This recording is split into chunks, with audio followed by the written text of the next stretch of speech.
Sinuri ng GMA Integrated News ang Statement of Assets, Liabilities and Net Worth ng tinaguriang Bulacan Group of Contractors o BGC Boys na umaming sangkot sa pagdispalko sa pondo po ng flood control project sa kanilang distrito. Balitang hatid ni Chino Gaston, exclusive.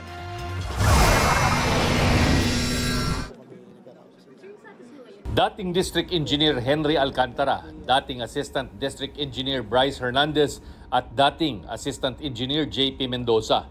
Ilan lang sila sa binansagang BGC Boys o Bulacan Group of Contractors, mga opisyal ng Bulacan First Engineering District na umaming sangkot sa pangdidispalko ng bilyong-bilyong pisong halaga ng pondo para sa flood control projects. Naungkat sa mga pagdinig ng Senado at Kamara ang kanilang mga pagkakasino kung saan bilyong piso ang kanilang naipatalo, pati na ang mararangyang kotse ng ilan sa kanila.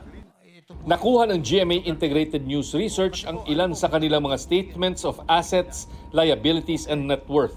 Si Alcantara na 1994 pa pumasok sa DPWH, taong 2019 nang maging OIC District Engineer ng Bulacan First District.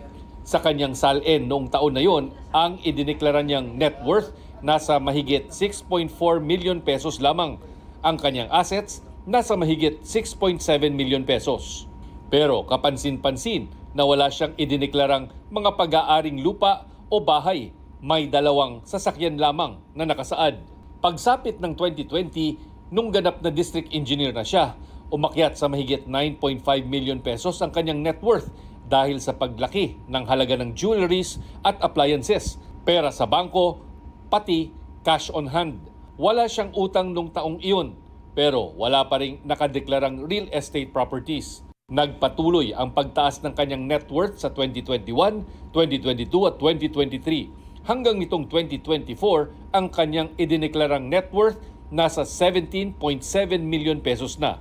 Pero tulad ng mga nagdaang taon, walang nakadeklarang mga bahay at lupa sa kanyang mga ari-arian.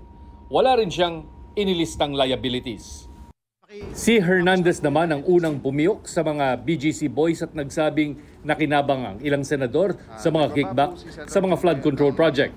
Si Hernandez din ang nag-surrender ng ilang luxury vehicle sa ICI, kabilang ang isang Lamborghini Urus na nagkakahalaga ng mahigit 30 million pesos at isang GMC Yukon Denali na nasa 12 million pesos ang presyo. Noong 2019, nasa halos 8.2 million pesos ang idineklarang net worth ni Hernandez. Kabilang sa kanyang assets ang 2 lupaing halos 1.9 million pesos ang halaga at mga kotseng nasa 2.8 million pesos. Bagamat hindi nakadetalye kung ano-ano ang mga ito. Pagsapit ng taong 2020, ang kanyang net worth umakyat sa halos 12 million pesos. Ang kanyang real properties na dagdagan ng isang house and lot na nakasaad na isang donation, kaya walang kaakibat na halaga. Sa kanyang SALN noong 2023, idineklara na niya itong inheritance o mana. Lumaki rin ang halaga ng kanyang mga kotse at pera at nagdeklara ng insurance na halagang 1 milyong piso. Taong 2021, tumaas pa ang kanyang net worth sa halos 14.2 milyon pesos. Taong 2022, ang kanyang net worth naging halos 20.2 milyon pesos na. Kapuna-puna ang paglaki ng halaga ng kanyang mga kotse na nasa 10.8 milyon pesos na. 2023, ang kanyang idineklarang net worth halos 28.7 milyon pesos. Ang kanyang mga negosyo na isa lang ang nakasaad sa kanyang 2019 SALN, naging 3 na pagsapit ng 2023. Nagdeklara rin siya ng lupa na kanya raw minana at ang kanyang idineklarang mga kotse nasa 15.8 million pesos na. Ganyan din ang halaga ng kanyang mga sasakyan sa kanyang huling SALN nitong 2024. Pero kapuna-puna ang pagkakaroon niya ng utang sa bangko na nasa 20 million pesos na humila sa kanyang net worth pababa sa halos 8.7 million pesos. Bahagya lang na mas mataas sa kanyang SALN noong 2019. Si Mendoza naman, halos 10.3 million pesos ang idineklarang net worth noong 2019. Nagdeklara siya noon ng house and lot na nasa halagang 5.4 million pesos at isang SUV. Hindi nagbago ang kanyang net worth noong 2020 at bahagya lang tumaas sa mahigit 11.1 million noong 2021.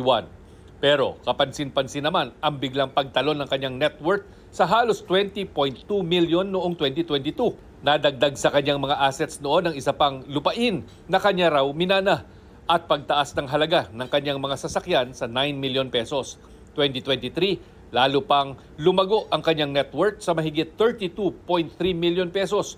Dadagdagan muli ang kanyang assets ng lupain na kanya raw minana na nagkakahalaga ng 12 million pesos at nitong 2024 ang kanyang huling idineklarang net worth nasa mahigit 33.6 million pesos na. Kasama rin sa pinangalanan ni Senador Panfilo Lacson na miyembro ng BGC Boys si Engineer RJ Dumasig. Sa kanyang SALN noong 2022, ang dineklara niyang net worth nasa halos 11.6 million pesos. Umakyat ito sa mahigit 12.2 million pesos noong 2023 at tumalon sa halos 16.2 million pesos noong 2024 dahil sa lupang kanya raw minana na nagkakahalaga ng 5 milyong piso. Chino Gaston nagbabalita para sa GMA Integrated News.